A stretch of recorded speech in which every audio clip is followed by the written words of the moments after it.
Halo anak-anak, selamat pagi.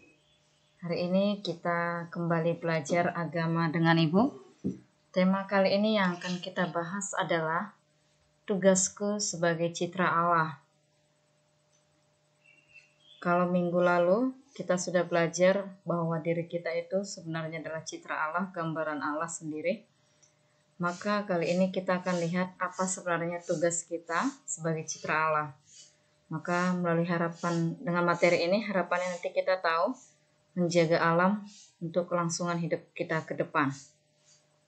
Nah, pertama, mari kita perhatikan gambar ini. Pertama ini adalah gambar tanah longsor, yang kedua ini adalah kebakaran hutan tentunya. Ada banyak contoh-contoh kerusakan alam yang ada di depanmu ini, di hadapanmu ini adalah bagian salah satu atau dua yang Ibu ambil untuk mewakili kerusakan alam. Nah, alam itu rusak. Sekarang kita sungguh merasakan dampaknya. Cuaca tidak menentu, hawa panas juga semakin terasa. Nah, sekarang siapa sebenarnya penyebabnya? Apakah itu karena bencana dari alam itu sendiri atau karena ada pihak lain? Dalam hal ini adalah manusia sebagai penyebabnya. Iya, penyebabnya adalah manusia. Kenapa manusia, Bu? Karena manusialah yang diberi tanggung jawab untuk merawat alam. Ya. Tetapi pada akhirnya manusia justru hanya tahu menguras, mengambil hasil alam tanpa tahu bagaimana menjaganya atau merawatnya atau melestarikannya untuk kelangsungan hidup ke depannya. Nah, mari kita lihat dulu.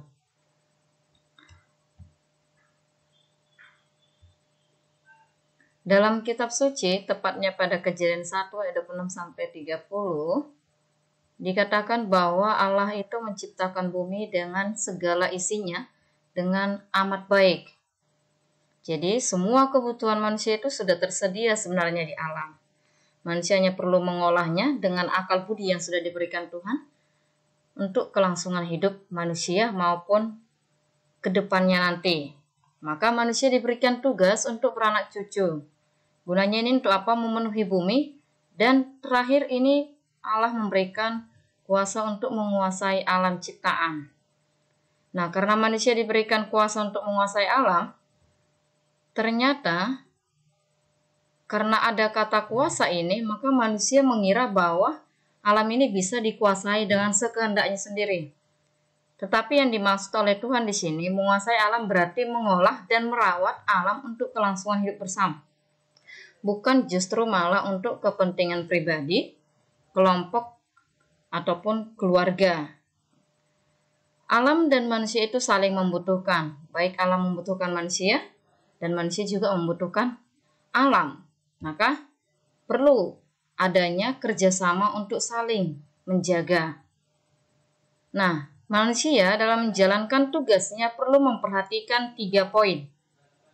Pertama, segala sesuatu yang ada di alam itu berasal dari Allah.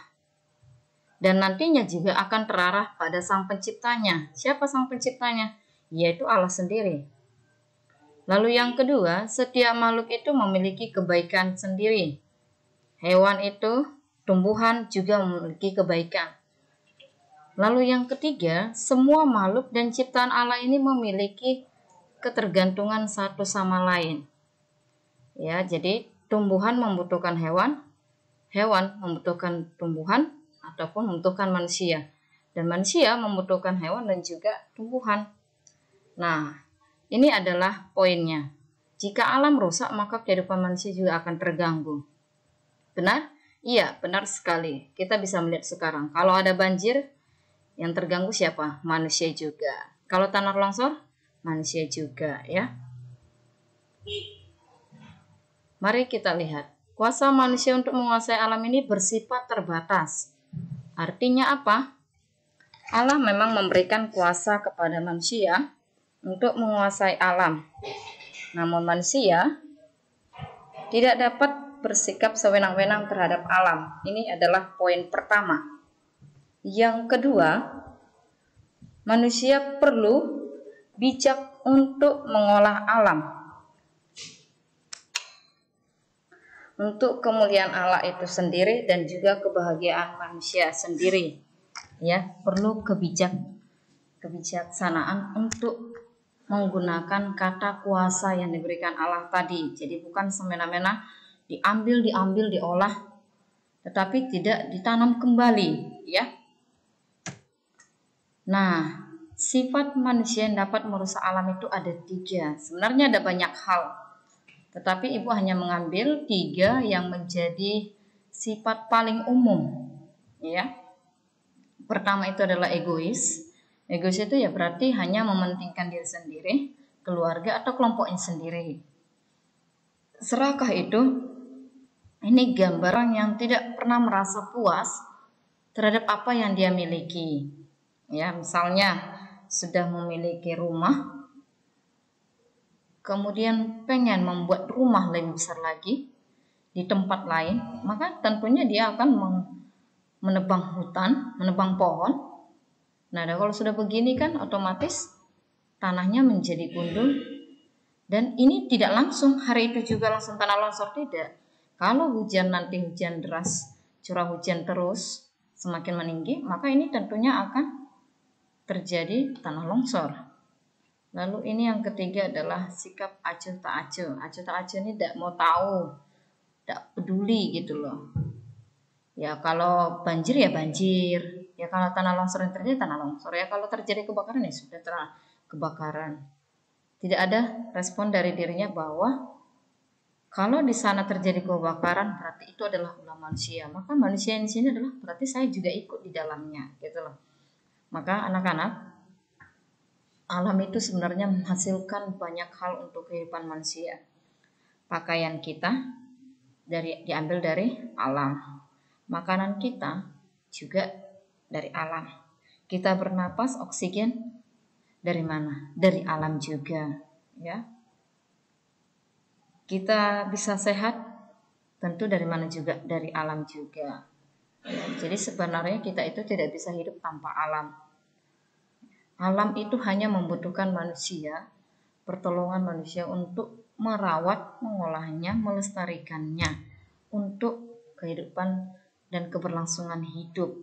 Jadi bukan berarti karena manusia itu kebutuhan dari alam, lalu alam tidak membutuhkan manusia. Tidak. Dua-duanya saling membutuhkan. Tidak ada kata, saya tidak peduli. Saya nggak mau tahu. Nah, maka apa sih contoh hal yang bisa kita lakukan? Contoh kecil saja. Misal, pertama, kalau kita di dalam mobil, ada sampah tisu atau bungkus jajanan, jangan dibuang dari mobil. Simpan dulu, atau mungkin taruh di dalam tas, atau pegang. Nanti setelah turun dari mobil, cari di mana ada tong sampah, buang di situ sampahnya. Contoh pertama, contoh kecil ya, kita yang sering dalam perjalanan. Contoh yang kedua, kalau habis mandi, perhatikan airnya di kamar mandi. Kalau airnya masih banyak, matikan kerannya. Jangan biarkan air sampai meluber atau air terbuang begitu saja, ya. Masih banyak orang yang membutuhkan air, maka kita perlu menghemat air. Lalu yang ketiga, makanan. Kalau kita memiliki makanan, saat makan, baik pagi, siang, atau malam, ambillah makanan secukupnya. Jangan diambil banyak-banyak, pada akhirnya sisa, akhirnya terbuang. Ya, itu tidak boleh. Kita menghargai makanan. Contoh yang keempat, ya, pergi kemana-mana, perhatikan sampah yang ada di sekitarmu.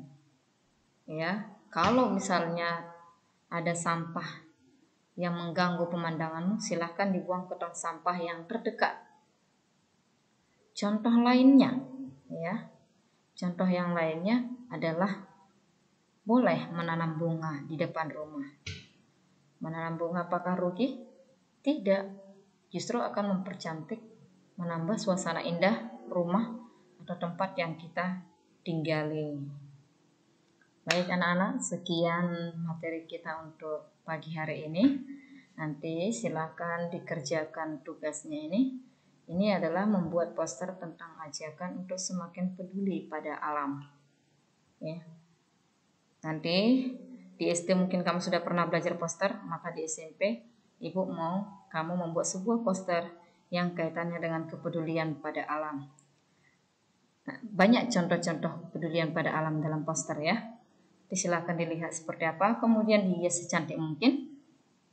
Poster juga kata-kata yang dimaksudkan dalam poster itu singkat, jelas, dan padat. Sekian dari Ibu, sampai jumpa. Bye-bye.